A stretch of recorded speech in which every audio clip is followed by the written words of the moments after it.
I'm Jerry Garfinkel. I'm the treasurer of the Study Center. Welcome to everyone to the Study Center class, the first session of our class on the Mishnah Berachot, our ancestors' discussion on the meaning of prayer. As treasurer, what's going on here? I'm losing myself. Okay. As treasurer, I want to tell you that our classes are free. David and other instructors are very knowledgeable. People like our classes, but we do have expenses. So we do appreciate donations. You can go to our website and click on donate, and then a form will come up. You fill it out. You can donate by PayPal, by credit card, or by check. If you click on the check, it'll give you an address of where to send the check. Okay, now a few quick technical details. First of all, as you are probably noticing, this session is being recorded. After the session is over, I will post the recording on YouTube, and then I'll send an email to everyone who's registered on how to get to the recording. I'm going to right now enable the live transcript closed caption. So if you're hard of hearing or you can't understand my New York American accent or David's or whatever, you can look at the closed captions, and that might be helpful. Now, right now, everyone is muted. We do want questions and comments. So please write them into the chat box and write them to everyone. I think at 2 or 3 times within the session, we'll stop and we'll address some of the questions. If we ask you to talk about your comment, please raise your hand electronically. On the bottom of your screen, there should be something that says reactions, and at the bottom of reactions is raise hands. Okay, one more thing before I introduce David. We are a volunteer organization, and we welcome people's comments or suggestions for what they would like to learn or what they'd like to teach.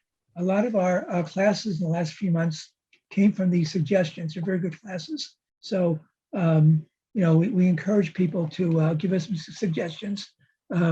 Email us at info@jewishstudycenter.org. Okay, so now let me introduce David. David Sieradzki has studied Jewish text at Hadar, at Hebrew University, and in many informal settings. And he's also taught at the Jewish Study Center years ago and at other venues. He's a lawyer in a federal regulatory agency, and he's a member of Fabrengen Chavara, as well as Adat Shalom Reconstructionist Congregation in Washington, both in Washington, D.C. So with that, David, please take it over. Thanks, Jerry. I appreciate that. And first, a clarification, Adat Shalom is actually in Bethesda, Maryland, but okay. That's okay.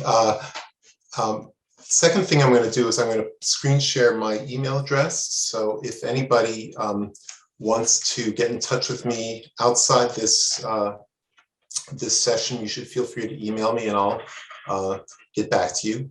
I'm also going to put a link to a Google Drive document, which is a PDF file, and don't worry about it now, but if you want to look at the screen share document that I'll be putting up on screen share, you can take that link and you can click it and get to the PDF document. But not to worry about that right now, because I'm going to use the screen sharing function so you'll be able to see what we're going to do.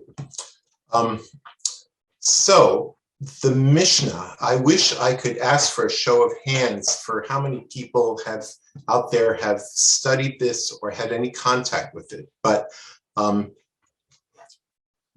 there's a few.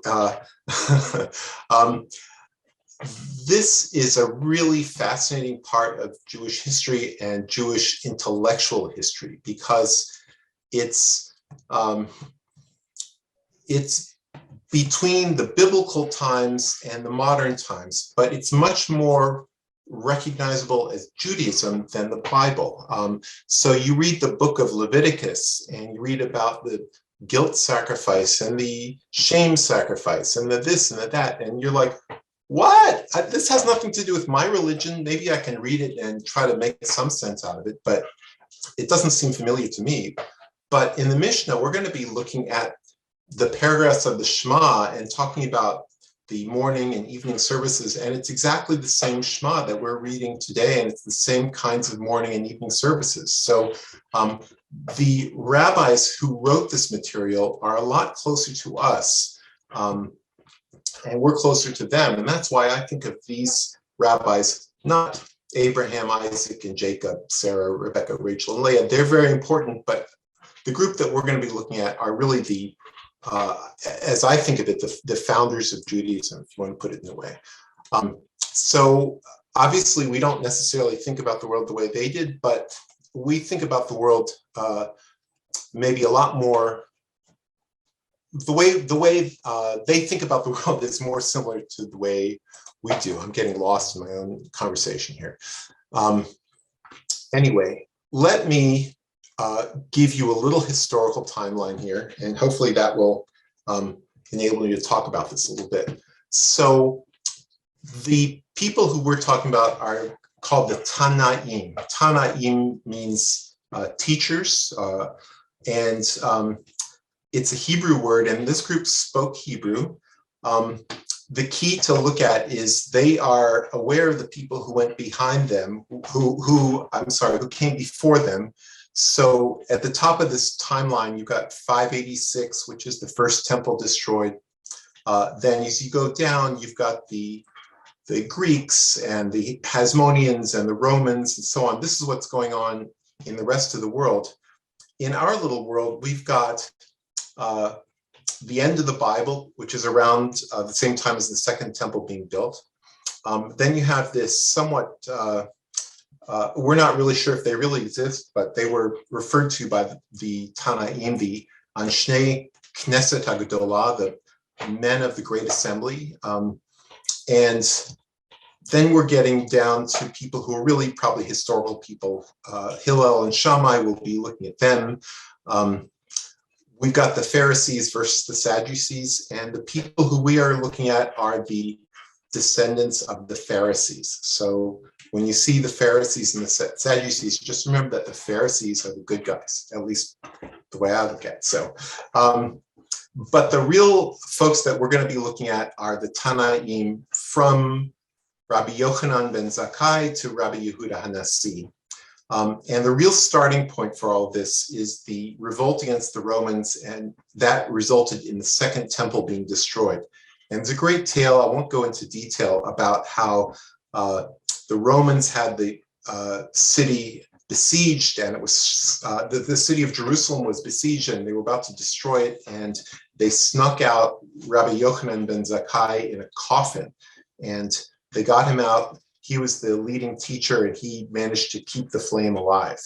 And even though the Roman period was very oppressive, going back to obviously the year 0 was not a great time, but in 135, a lot of the rabbis who we're going to hear from were actually killed. I mean, it was like a terrible genocide that came after the Bar Kokhba revolt.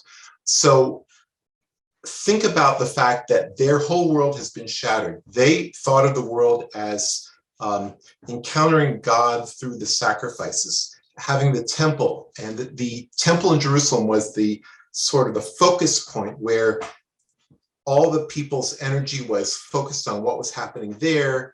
And there was the meat burning, and there was the feeling of the presence of God very, very immediate, right in the middle of the people.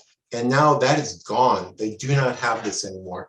They also don't have sovereignty. And one of the things that is interesting is you'll see a lot of talk about, well, the rule for this is that, and the rule for that is this. And in fact, they could have rules for things like blessings and prayers, but when it comes to things like the death penalty for various offenses, they didn't have authority to do that. They were subjugated by the Romans. So there's a lot of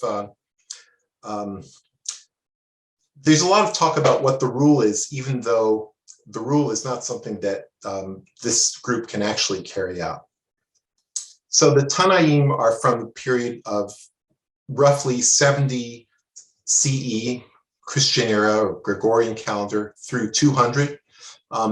And Rabbi Yehuda Hanassi is at the end of that period, and he basically closed the Mishnah, collected sayings from a lot of different rabbis into 6 clusters of books. After the Tanaim, you've got the Amoraim, and they are the ones whose discussions are written down in the Talmud.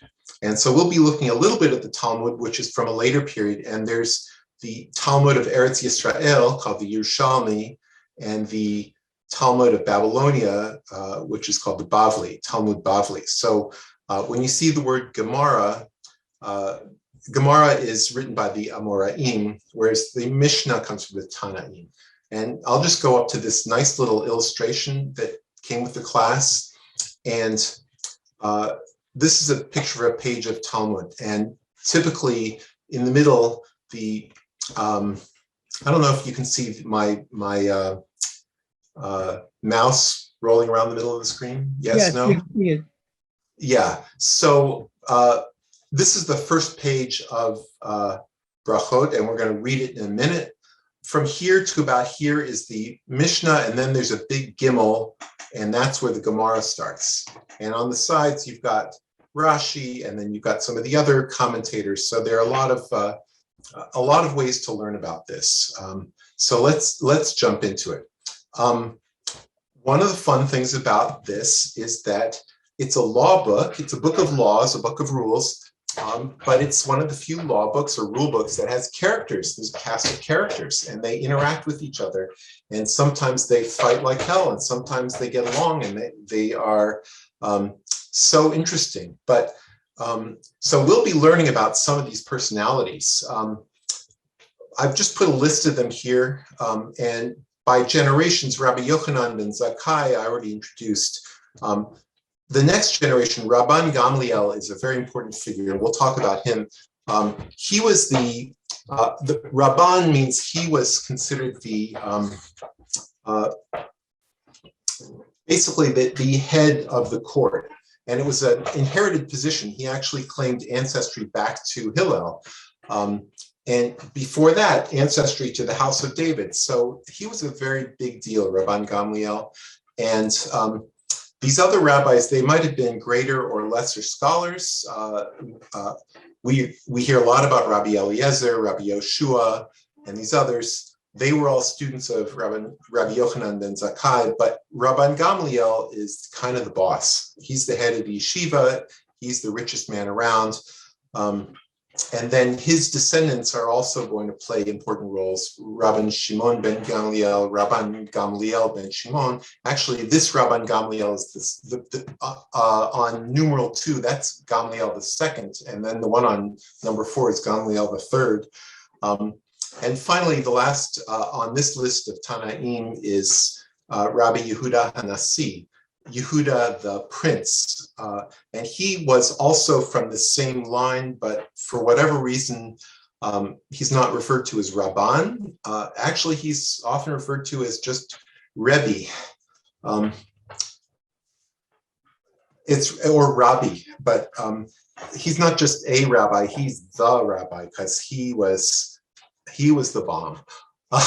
Now, again, a lot of these other characters, Rabbi Akiva was maybe one of the most influential scholars, and you have Rabbi Meir, who is often paired with Rabbi Yehuda. And whenever you say, well, Rabbi Meir says this and Rabbi Yehuda says that, Meir is always wrong. It's just like Hillel, Shammai. Whenever they says Hillel says this, Shammai says that, end of discussion. We already know who's right. Sometimes it's not clear who's right, but if it's Meir versus Yehuda, you know that Meir is wrong and Yehuda is right. On the other hand, whenever there's an anonymous Tana who comes and talks, that's usually Rabbi Meir. If you don't know who it is, probably Rabbi Meir. Rabbi Yehuda HaNasi put together a lot of sayings and a lot of opinions and arguments of many of the other Tanaim. And apparently Rabbi Meir had so many of them that when there's an anonymous voice, it's usually Rabbi Meir's voice. So really interesting. I cannot claim to be an expert or a scholar, but enough along that I can hopefully lead you into it and we can have some conversation. So the Mishnah has 6 orders, and an order they call Sidrei Mishnah, Shisha Sidrei Mishnah, the 6 orders of the Mishnah. Each one of these 6 has many, many books, 10, 12, 15, and those are called tractates or masechtot. So Masechet Berachot is one of the books within the order of Zera'im, the agricultural laws. And there are many others that have that look at agricultural laws, like leaving the corners of your fields open for the poor, and like not picking the fruit of a tree if it's less than 3 years old. And you just would not believe the number of agricultural laws. Berachot is in the agricultural section, probably because it has rules like how do you say the blessing for the bread, why you say hamotzi lechem min haaretz, and how do you say the blessing for the fruit that grows on the tree? You say borei pri ha'etz. It's all in this Mishnah. They practice Judaism the way we practice Judaism. I mean, it's amazing. If you look at Moed, and they have 14 books, one for Shabbat, one for Pesach, one for Sukkah, for Rosh Hashanah, for Yom Kippur, et cetera, et cetera. There's a whole chapter of Pesachim, which is the tractate of Pesach, which tells you how to do a Seder. I mean, it tells you, it walks through, and it says, how do you do Haroset? But of course, it doesn't just tell you how. It'll say, well, Rabbi Shimon ben Gamliel says do it this way, but Rabbi Tarfon totally disagrees with him.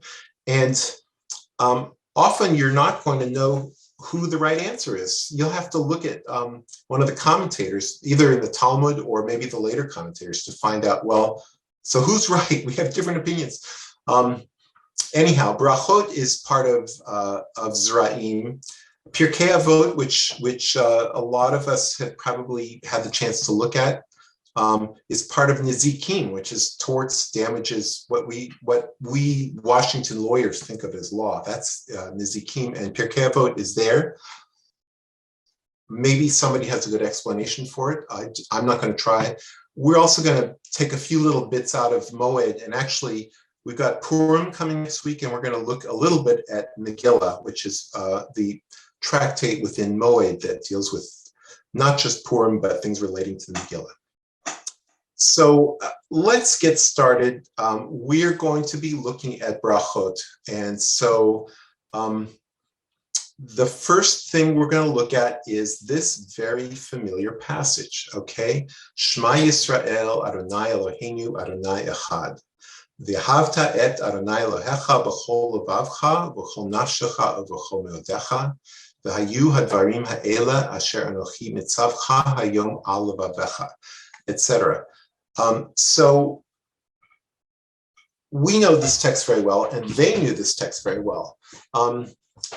Some modern Jews believe, but all of the Tanaim believe, that this is the word of God. This is God's words to us. And we don't have a priesthood, we don't have a temple. We have to figure out what God wants us to do and how God wants us to live by parsing out these words. So a big part of what we're going to be looking at is how do we understand these words? What do they mean when they say, V'dibarta bam b'shivtecha b'veitecha u'v'lechtecha v'derech u'v'shochbecha u'v'kumecha. It's vitally important because God is the God of the universe, and it's our job in life to do the will of God. And so this is absolutely critical. At the same time, they are anything but fundamentalists. They are not just the Bible says it and that's it, now I know. There's a lot of intellectual back and forth. The questions, you're going to see as many questions as answers, because the whole point of this is to use your brain and think through the issues. And often you're going to have different people interpreting the same words differently. And we're trying to say, what does the Bible mean? What is our commandment from the Bible directing us to do? There's also a sense of the written Torah versus the oral Torah, and some of you may be familiar with that concept, but the written Torah is the Torah of like what we're looking at. The oral Torah is the legacy that's handed down from teacher to student, down to the times of the Tanaim, to the Amoraim, and all the way down to us. So the oral tradition, because the characters are important, we're also going to be looking at what's the source of this law. Who do we learn this from? Is this directly from Moshe, from Sinai, or is this something that was instituted by the men of the Great Assembly, or is this something that the majority of rabbis at the time said, this is the way we think the right answer is? So a lot of search for that, and a lot of times you're going to say, well, Rabbi Yochanan said in the name of Rabbi Yehuda bar Ilai, because Rabbi Yochanan would not presume to just steal the idea or say, I made this up myself. He's always going to say it in the name of the person who he learned it from. So a lot of respect for your colleagues, also a lot of respect for history. Generally, if someone said this generations before you did, then that person knows the most. And so the Amoraim might argue about things, but if they come up with a source from a Tana, then the Tana was earlier, always trumps the Amora, except when they don't. So the only other interesting thing is the fact that it's multivocal makes it interesting. We're basically sitting in their study hall, and we're sitting in the back and listening to their arguments, and that's what makes it fascinating. And it also makes it an introduction. It's an invitation for us to contribute our voices. It's not that everyone is equally right. Oh no, some people are absolutely wrong. But there's a concept that within the sphere of people with shared values, you can think this and I can think that, and even though you're wrong, we're still part of one group of, we're one religion, we're one community. And so this is why we are going to learn not only the majority decision, but also the minority view. We're going to hear from the person whose argument lost out, but nonetheless, we preserve it because that person was important too, and they had something important for us to learn. Okay, so I'm going to ask you all if you would like to put in the chat, or if you would like to raise your hand using the reactions function. I'd like to ask you to look at the first three of these, verses 4, 5, and 6, and compare it to the last three, verses 7, 8, and 9, and tell me if you can, or throw out ideas if you have any, about what the difference is in general between the 4, 5, 6 verses versus the 7, 8, 9 verses. Okay, anyone want to throw in an idea?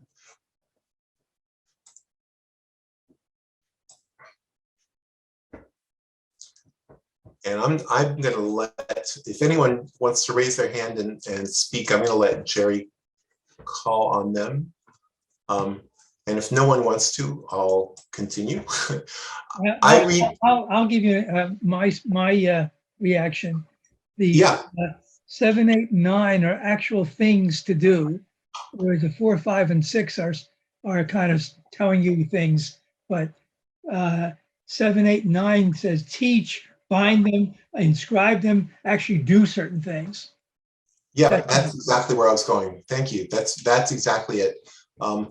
And you could ask, so you're telling me that something should be on my heart, or you're telling me I should love? How can you command me to love? How can an emotion be commanded? How can a faith or a belief be commanded? Well, it can, but there's a way that you do it, which is through these practical things like teach them and speak of them and bind them and inscribe them and so on. And this is kind of a metaphor for the whole enterprise here, because it's all in service of understanding God, understanding our connection to God, but it's through the means of detailed behaviors like, what time do you get up in the morning? Well, there's an answer to that, and that's how you understand what God wants, and that's how you love the Lord your God with all your heart, which is incredible. It's an incredible idea, but you're going to look at how to do that through the day-to-day. So let's jump into it. Okay, here is the first Mishnah. And Jerry, I see you have a hand raised. Did you want to say something? I think you're on mute. Jerry, I can see you talking, but I can't hear you. My hand was raised because of last time, but I do want to say that Sarah Brooks had comment in the chats, which is kind of what I said. I hadn't seen her comment before. Great. Thank you, Sarah. Thanks a lot. There's so much screen. Oops. Sorry, David, I muted you. You have to unmute yourself. Okay, there you go. Sorry. I was just going to say, if you can flag it when somebody puts in something in the chat, that would be helpful. All right, so here we go. This is Mishnah Berachot, chapter 1, verse 1, which is the first Masechet of the first Seder of the Mishnah, the very beginning. And what do we learn? Me'ematai, from what time? Korin et Shema ba'aravit. What time do we recite Shema in the evening? Misha'ah she'kohanim nichnasim lechol b'trumatam. From the time that the priests go in to eat their truma until the end of the first watch, according to Rabbi Eliezer. But the sages say until midnight. Rabban Gamliel says until dawn. Okay, so this makes total sense because we all know what truma is, right? And we all know when is the end of the first watch, right? Because this is the very first line of the whole thing. So how can you start with something like this? And the answer is that, as I said, it's like we're walking in the room and this conversation's already going along, and we're just going to have to get caught up. But this is part of an ongoing conversation, and we're just walking right into it. So from what time does one recite Shema in the evening? The truma is a particular kind of sacrifice. It's a donation offering, and the person goes in and makes a donation of food to their favorite priest. And so you can only, if you're a priest, you can only eat truma when you're in a state of ritual purity. And if you're on duty that day to clean up the schmutz from the altar, then you have to go and get into the mikvah and get purified after you're done with your duties. So that would not be exactly at sunset. That would be sometime after sunset.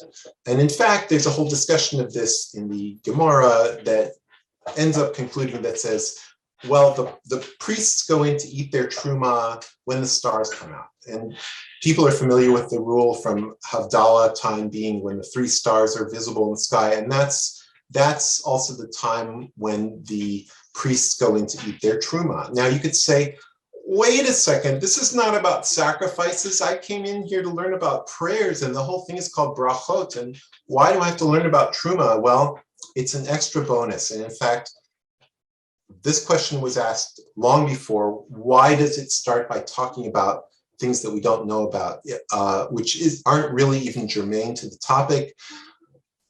What a lucky thing it is that we have another opportunity to learn something that we didn't even know. So there's a beginning time and an ending time. So from what time means when do we start? When is it permissible to start saying the Shema? And there's an end point. Rabbi Eliezer says the end point is the end of the first watch. And the sages say until midnight, and Rabban Gamliel says until dawn. So it seems like there are 3 opinions. So, of course, we've got the first watch, and we're back in the temple times because this is about watches in the temple. And again, this is a complicated answer, but this is why we're taking a class, right? So they would take a day or a night and divide it into 12 equal hours. So if you imagine a day, or in this case, a night, when the sunset is at 6 p.m. and sunrise is at 6 a.m., then each hour would be an hour in the system. Of course, if the sunset later or earlier, then the hours would be adjusted. Each hour is 1/12 of that total time period. So it turns out that there were 3 watches in an evening. So the end of the first watch would be the first third of the night, essentially, in that example, from 6 p.m. until 10 p.m. So from Rabbi Eliezer's point of view, you recite the Shema in the evening, starting from when those 3 stars come out until 10 p.m., using that system of the hours. But the sages say until midnight, and in Hebrew that's ad chatzot. And Rabban Gamliel says, ad sheya'aleh amud hashachar, until the pillar of the dawn arises. So what about these 3 opinions? What does it mean? One question that I have is, how do they know what time is midnight? Or even how do they know what time is 10 o'clock? Maybe even more complicated. I mean, they don't have wristwatches. They do not have the atomic clock or GPS. These are questions that we're going to have to come back to another time when I find out what the answer is to them. Let's look at these 2 opinions, Rabban Gamliel and the sages. By the way, I translated the sages, or the Hebrew says chachamim omrim, the wise ones say. And that's sort of the anonymous majority. And of course, the majority usually has it. And in fact, the majority does have it here. So Rabban Gamliel says until dawn, the sages say until midnight. What does it mean? Once, Rabban Gamliel's sons came home late from a party. They said to him, "We've not yet recited the evening Shema." He said to them, "If it is not yet dawn, you are still obligated to recite." These are very dedicated young people, and they're very dedicated to their father. They came late from a party, and of course, the commentators will tell us that they were coming from a wedding feast. That's the type of party it was. But in Hebrew, they came from Beit Hamishte, and the root of that is shoteh, which means to drink. So they came home, and it's late. What can we say? They haven't said the Shema, and they're feeling a little worried about that. And they asked Dad, and he says, if it is not yet dawn, you are still obligated to recite. So now I'm going to ask you a question, and hopefully some people will be able to give me some thoughts on this. who is the most permissive and who is the most strict? Is Rabbi Eliezer says you can say the Shema only up until the end of the first watch, which would be 10 p.m. The Chachamim say until midnight, and Rabban Gamliel says until dawn. So who's the strict conservative and who's the mushy liberal here? I'm being a little cute. You could say, well, the Rabbi Eliezer is kind of strict. He says, yeah, you got to get it done by 10 p.m. That's pretty early. On the other hand, Rabban Gamliel is saying, you do not get off the hook. You're not free of this obligation. You're still obligated all the way until dawn. So in a way, you could say, well, he's giving you a little more time to comply, but he's also saying, just because you missed the 10 p.m. Chime or even the midnight chime does not mean you're off the hook. And in fact, the anonymous voice is going to come back here and say, well, actually, what Rabban Gamliel has taught applies not just here, but in all cases. When they say it's dawn, when the sages say it's dawn, when the sages say it's midnight, the real answer is dawn. And why? If you look at other cases, here we are back in the temple, the burning, the fat, the pieces, and so on. If it says it has to be done by midnight, it really means dawn. So in that case, why did they say midnight? Why did the Chachamim say until midnight? In order to keep a person far from transgression. So here's another basic concept that we're going to run into again and again, which is the idea of the fence around the Torah. And here, what we're worried about is that you're going to procrastinate and you're going to miss the chance to do it. And it's so important to do it. And so we're going to try to keep you away from transgression by saying, get it done by midnight. But actually, you haven't missed it until you've really missed it, which is when the sun comes up the next morning. Speaking of which, here's the second one. Me'ematai korin et shema b'shacharit, mi sheyakir ben techelet lelavan, Rabbi Eliezer omer ben techelet lecharti. From what time do we recite Shema in the morning? From the time that you can tell between blue and white. And Rabbi Eliezer says between blue and green. So who's more liberal and who's more strict in this case? Which time is earlier and which time is later? Yeah, hands, chats?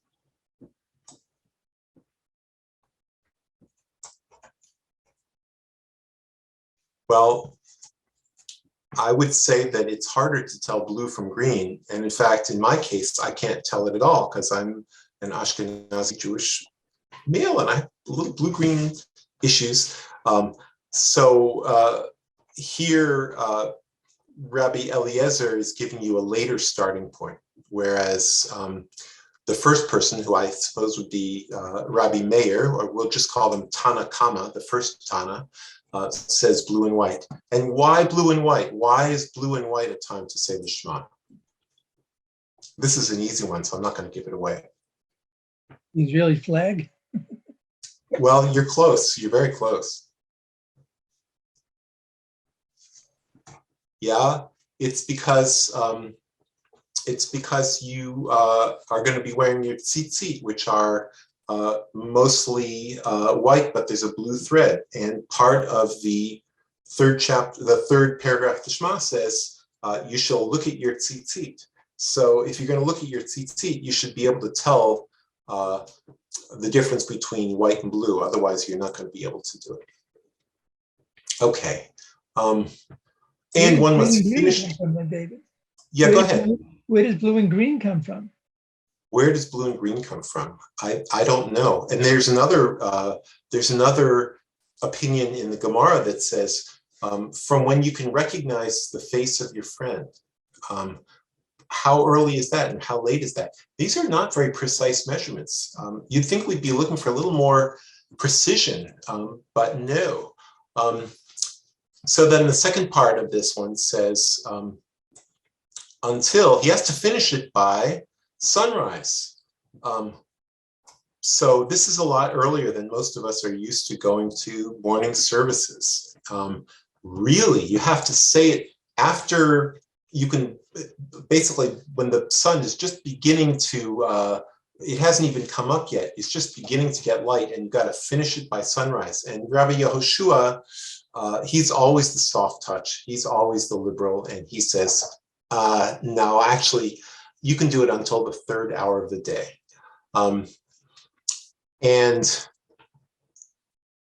what are we doing here? He says the 3rd hour of the day because that is the way of the children of kings, to rise the 3rd hour. So the question is when you lie down and when you rise up. Well, all of this is really going back to the Shema right here. We're interpreting these 2 words in verse 7, uv'shochbecha uv'kumecha. What does it mean? Uv'shochbecha, when you lie down, uv'kumecha, when you rise up. Actually, I wrote as you lie down and as you rise up, and you'll see why I translated it that way. So the question is, in number 2 here, do we do it at that moment when we lie down or rise up, or do we do it at a time when people are generally lying down or when people are generally up? And so in the first one, Rabban Gamliel is looking at the time that people are generally lying down, which is basically all night. Whereas the other opinion is, do it when you go to bed, don't wait. And here it's the same thing. Do you have to do it at that very instant that you get up, which might be before sunrise? Rabbi Yehoshua says, look, you're going to be up until the 3rd hour, which would be 9 o'clock, using that interesting way of counting hours, because starting from 6 a.m., 7, 8, 9. Okay, so Rabbi Yehoshua is going to get even more liberal here. We'll come back to this one. From here onwards, hakoreh mikan ve'elach lo hifsid ka'adam hakoreh b'Torah. Somebody who reads the Shema after whatever this deadline is, let's say at 9 o'clock, hasn't lost everything. I don't know if they lose nothing, but they haven't lost everything because it's still a mitzvah to read the Torah. And so reading the Shema is part of reading the Torah. So what's so bad about that? Well, you only get credit for one mitzvah. You get credit for the mitzvah of the Torah and not the mitzvah of saying the Shema at the right time. Okay, so now you're wondering, why are we talking about this line, the time? I mean, shouldn't we be talking about what does it mean and what's the philosophy of the Shema? And if you don't believe it, are you going to burn in hell? Or if you do believe it, by the way, the answer is no. There's no belief like that. But we're looking at the time of day, and the reason that we're looking at the time of day, I'm going to scroll back up on the screen share here to this picture here. We are looking back to Hillel and Shammai, and whenever there's a dispute between Hillel and Shammai, who is going to be right? It's always Hillel. Hillel is going to be right. So let's find out the difference between Hillel and Shammai. Beit Shammai Omrim, Be'erev kol adam yatu v'yikra'u, u'lavoker ya'amdu, shenemar, u'v'shochbecha u'v'kumecha. Beit Shammai say, in the evening you should lie down and recite, and in the morning, stand up. So he's reading u'v'shochbecha u'v'kumecha as being about posture, as about not what time you do it, but how you do it in terms of where your body is. Uvei Hillel Omrim, Kol Adam Koreh Kidarcho. Each person recites it as they are. Uvelechtacha vaderech. Vaderech means along the way. So you just, whatever way you are, you just do it that way. The position doesn't matter. It's the time that matters. So now somebody is challenging Beit Hillel. This is the idea of the intellectual back and forth. Okay, we know you're right, Hillel, but why? What are you talking about? Can we poke back and figure this out? Im kain, lama nemar b'shochbecha kumecha. So you're just ignoring Beit Shammai's explanation of as you lie down and as you rise up? No. my explanation is Bisha'ah Shepnei Adam Shochim, at the time when people lie down, at the time when people rise up. So here is a postscript to this little argument between Hillel and Shammai. You have Rabbi Tarfon, who is a much later generation, and he's in the group of people, we've all rejected Beit Hillel many generations ago, but nonetheless, he says, I was going along the road and I lay down to recite it following the words of Beit Shammai. Now, it's interesting, we all know that Hillel was right, but gosh, if you can satisfy both of them, isn't that even better? Because we're not just throwing away Beit Shammai. We know that his opinions were the minority view and that we're not going to follow that view, but nonetheless, we still preserve them. We still know what he said. So Rabbi Tarfon's trying to have it both ways. He's saying the Shema at night and he's saying it lying down. And that was a bad idea because it was not a good neighborhood. I exposed myself to the danger of being killed. And the Chachamim say, you deserve to pay with your life since you violated the words of Beit Hillel. I'm not sure that he did violate it, but let's just make this clear. Just because we're listening to all these different opinions doesn't mean that everybody's right, okay? This is not, you think it your way and I think my way, and it's fine. We're trying to find out, what does God want us to do? And God can't want us to turn left and turn right at the same time. There's going to be an answer here. But that said, this is a famous quote from Pirkei Avot, which is actually part of the Mishnah. Kol machloket shehi l'shem shamayim, and shamayim means heavens. A dispute for the sake of heaven, and I'm translating that the one on high because heaven just doesn't grab me as a translation. A dispute that is for the sake of the one on high will in the end endure, but one that is not for the sake of the one on high will not endure. Which dispute was for the sake of the one on high? The dispute of Hillel and Shammai, the many disputes, the dozens of them. And which dispute was not for the sake of the one on high? The dispute of Korach and his congregation.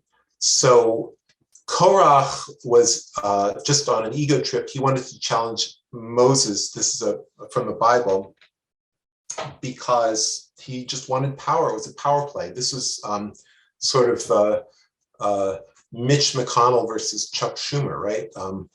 I know it's a nonprofit. We won't express any partisan opinions here. But Hillel and Shammai are not that. Hillel and Shammai are both trying to find out the answer, which is, what does God want us to do? And how do we connect to God? Now, again, going back to this quote from the Bible, from the written Bible, why does it matter? Why does it matter whether you do uvishoch b'cha uvkumecha the wrong way, which is Beit Shammai's way, or the right way, which is Beit Hillel's way? Why does it matter? And it matters because it's a goal to do the mitzvah and to do it right, but it's also a means to an end. And the end is verses 4, 5, and 6. And this may be a new concept, but the idea is all of these details are not just, they're not just for nothing. They are to advance a goal, which is that the words that I command you shall be upon your heart. So it's always on your mind, but now you know it's going to be on your mind at a certain time. I'm going to pause and see if anyone has comments or questions, and invite you to unmute. And Jerry, if anyone unmutes and would like to say something, appreciate if you could call on them.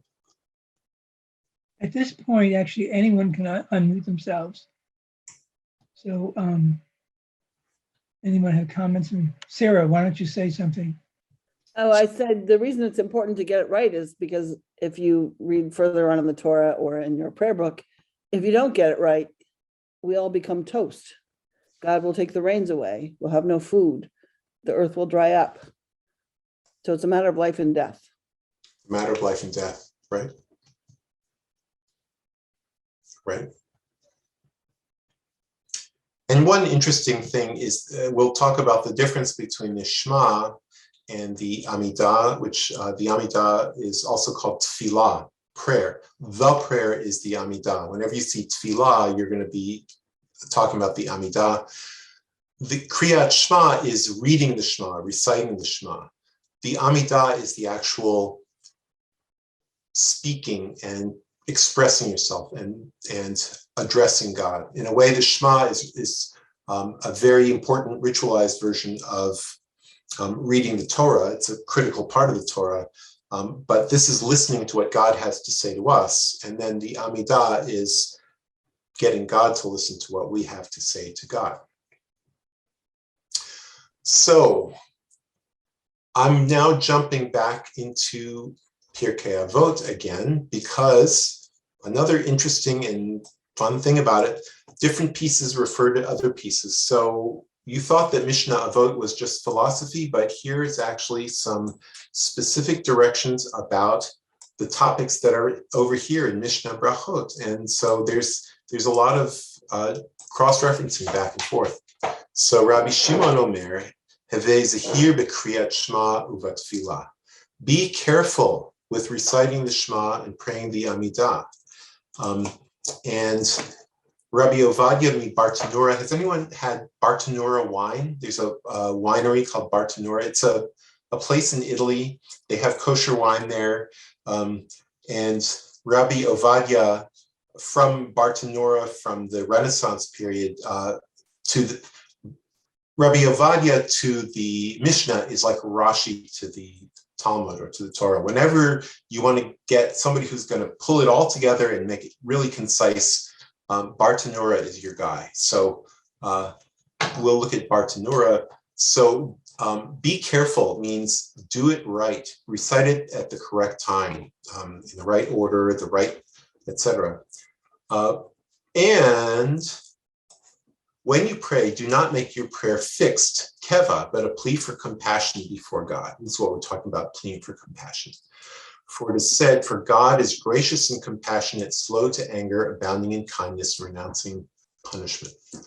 And that said, don't consider yourself wicked. Just because you're asking for compassion doesn't mean that you deserve to have bad things happen, but it's worth addressing yourself to God and making your feelings and wishes known. So Rabbi Ovadia summarizes a lot of other earlier commentators who says fixed might mean it's a fixed obligation that is a burden that you want to just get it over with, or fixed might be just saying it because it's written in the book. What have I done? Whoops, not what I wanted to do. Fixed is just saying it and not meaning it. So there is I wouldn't say a contradiction, but there are two different directives that push in different directions. One is that you want to follow these rules and do it in detail in just the right way. And don't lie down when you're supposed to be rising up, or don't do it at 11 o'clock if you're supposed to be done by 10. But you're also supposed to say it like you mean it. Of course, saying it regularly and saying it in the right way at the right time will help you come around to meaning it. But sometimes these are different rules that come into tension with each other. And one example of this is, well, what if I have to read this paragraph, but I don't even understand Hebrew? If I don't understand what I'm saying, how can I mean what I'm saying? How is that going to work? So let's dig into some of these. The difference between keva, which we don't like, but in a way we do like, because we do have a fixed set of rules for how it's supposed to be said, a fixed order that you're supposed to do it. But you also want this plea for compassion. You want to really mean what you're saying. Okay, so here is Mishnah Berachot, chapter 2, verse 1, Haya kore b'Torah, higia zman hamikra, im kiven libo yatsa, ve'im lav lo yatsa. He was reading the Torah. One thing, by the way, that's so interesting and fun about the Mishnah is that it just uses so few words to say so much. So look at this, look at the way there's like 10 words here and it turns into a whole paragraph underneath it in English, because you just can't say this in so few words. Haya koreh b'Torah, he was reading in the Torah, which means he's just reading Deuteronomy. Happens to be in chapter 6, and there's verse 1, verse 2, verse 3, and he comes across verse 4, and he's reading that passage that happens to be the Shema. And the time for reciting it arrived. If he directed his mind, he fulfilled his obligation, and if not, he did not fulfill his obligation. So this word, im kivein libo, kivein means directed, targeted. I think of it as intentionality, but it's the root of the word that we often hear, kavanah. This idea of really meaning it and really saying it with passion and in a way that shows that you're really focused on it. You're not just saying the words, but you really mean what you're saying. Here it says, if you're reading the Torah and it's the right time and it's the right words, and you focus on that, you've satisfied your obligation. But if not, you didn't. By the way, one other interesting little thing with the Hebrew here, yatsa means he went out. If he focused, he went out. If not, he didn't go out. Yatsa is short for yatsa yedei chovato. He went out from the hands of his duty. It's a metaphor like your obligation, your duty has its hands on you, and you've got to satisfy it to go out, to go out of the hands of your duty. But it's maybe I'm making too much of the metaphor, but it's interesting. He went out. If he focused his heart, he went out. If not, he didn't go out. So what does it mean? Ovadia has a little help for us here. His question is, if all the mitzvot require kavanah, not just the saying the Shema, but everything, then directed his mind means that he intended to satisfy the mitzvah. In other words, it's the right time, it's the right words. And if you say to yourself, aha, now I'm satisfying the mitzvah of the Shema, then you've satisfied it. Now, if you don't think a mitzvah necessarily requires kavanah, then what does directed his mind mean? In other words, if it doesn't require kavanah, then it doesn't matter if he even notices that it's the right time or the right words, but he's reading it. He is doing what you're supposed to be doing at that time, even though he's not aware of it. He's not thinking about that aspect of it. He's reading along, and he said the Shema and so on. Well, if that's your view, then what is this thing about kivein libo? If you don't need kavanah, Rabbi Ovadia, quoting a lot of earlier commentators, says, well, it means he's trying to pronounce it correctly. He's being precise. He's observing the mitzvah of reading the Torah, and he's getting it right. And he's not mixing up his patach with his kamatz. But we, meaning the sages of Italy during the Renaissance, when Ovadia was around, we take the position that mitzvot do require kavanah, and that is actually the answer. So here he needs kavanah. Now I'm gonna raise a question because I'm a little surprised to read that that's the kind of kavanah we're talking about. Does kavanah mean the intention to fulfill this mitzvah of saying the Shema between 6 and 9 a.m.? Or does kavanah mean focusing on loving God with all your heart, with all your soul, and with all your might?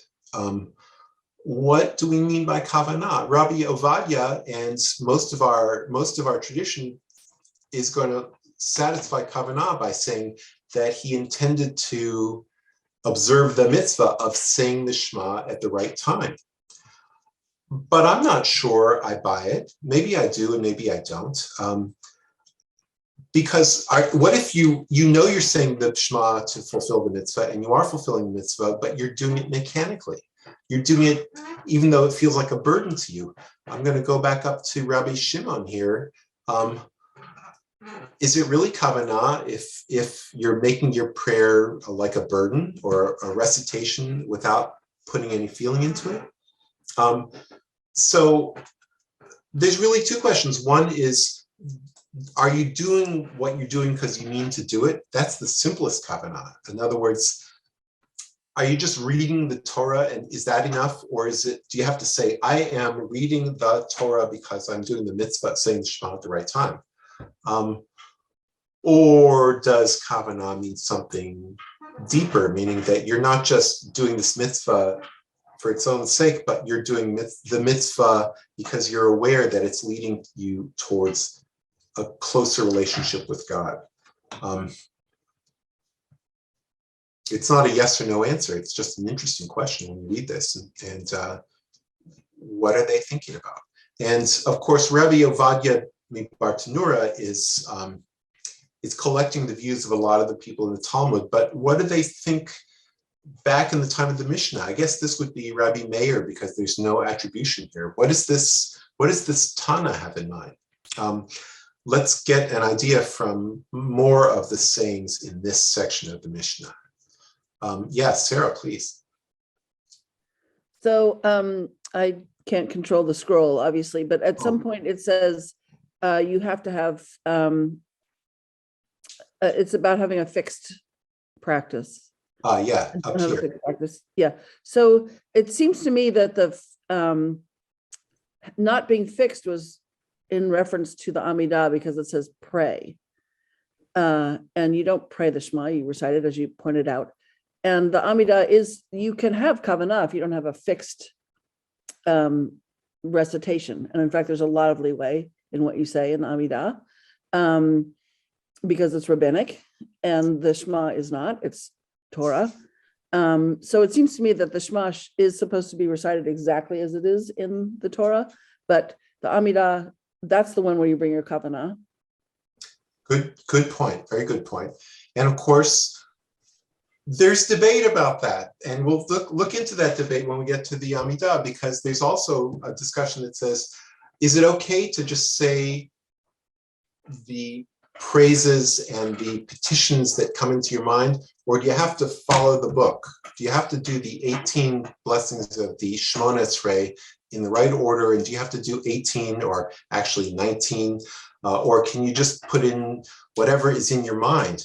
Well, actually, you have to do the 18 or the 19. You can't do the other. That's the mitzvah. But you're right to point out that that is considered a mitzvah d'Rabbanan. It's a mitzvah with its origins not in the actual original Torah, but it was basically determined by the rabbis. And of course, we do that because that's part of the law too. It's not that it's not required, it's from a different source. And it's important, and I'm glad you pointed out, because yes, I did take this out of context. Now, the first part of it says, be careful with reading the Shema and with the Tefillah. But then the rest of it, you're absolutely right, is about the Tefillah. It's not about the Shema. So, I actually think the rabbis were incredibly clever. There's something I call the rabbinic project, which is a great example of. Yeah. So they're equating the Shema with the Amidah. So they start with something that's in the Torah. So you can't argue that they're going out into left field, that they've left the reservation. They're in the Torah. But by equating or putting them so close together in the text, they're making them seem equal, as if they have the same source, as if they carry the same weight. And then once you buy into that, then you're going to do whatever the rabbis tell you. Oh, that's good. That's good.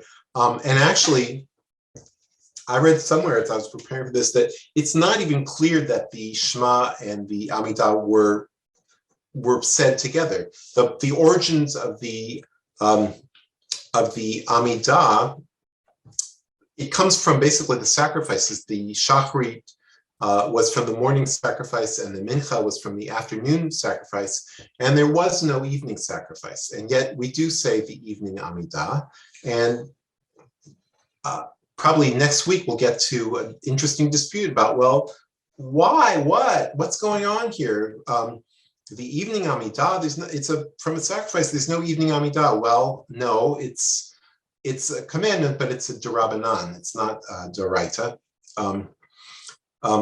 But where I was going with this is to agree with you, which is that, yeah, they're putting together the Shema and the Amidah. And actually, one of the other derabanan points that we'll get to is that you have to say them right next to each other. There's the Shema that has some blessings before and after, and that leads you straight into the Amidah, and you're not supposed to have a gap in between because we are attaching them to each other. And I think your theory is a pretty good one for why it is that we're attaching them together. So great. Okay, so now again, usually we're just learning what is the rule. Is it blue and green or is it blue and white? Here we are learning why does one say the Shema? There's a typo here. Lama kadma Shema v'haya im Shmoa. So why does the first paragraph that says Shema Yisrael come before the second paragraph, which says v'haya im Shemoa? That's because one should accept upon himself ol malchut shamayim tchila. First, accept on yourself the burden of the kingdom of heaven, which I'm translating to one's commitment to the sovereignty of the one on high. I'm getting very 21st century here in the way I'm translating this, but you'll forgive me for that. But I actually understand it that way. And then accepting the responsibility of the commandments, or the commitments, the obligation to observe the commandments. So I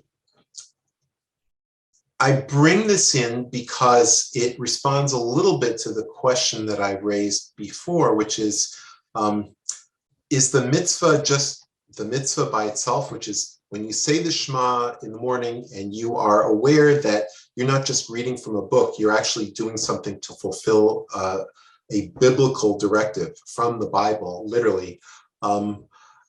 Is that the mitzvah, or is the mitzvah to make you start thinking about things? And Rabbi Yehoshua ben Korcha is saying, we do have a certain sequence, we do follow the sequence, and the sequence has a reason for it. And in this case, this is actually a much longer paragraph, which I just took one little snippet from, where he explains the whole sequence from each section to the next section. But this is I think the key, which is first you accept your commitment to God. You say Shema Yisrael, which is, yes, there is one God.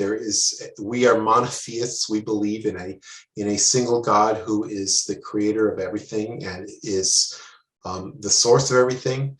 And from that follows, logically, accepting the responsibility to observe commandments. That is my theory for what Rabbi Yehoshua ben Korcha is doing here, but it sort of responds to the question that I was asking up here about what does it mean to say kavanah here?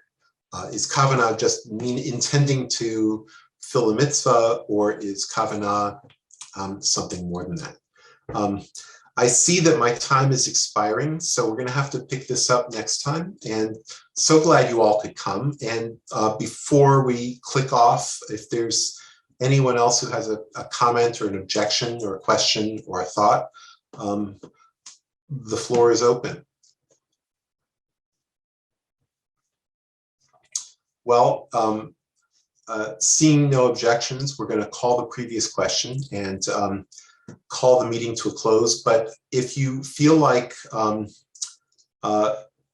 getting in touch with me outside of this forum, feel free to email me, go back in the chat, and you can pick up my email address. And I look forward to next week, and thank you very much for coming. Thank you, David. Thank you so much. Yasher Koach and Chag Purim Sameach. Chag Purim Sameach. Thank you. Purim Sameach, everyone. See you next week. Take care. Thank you, David. Thanks.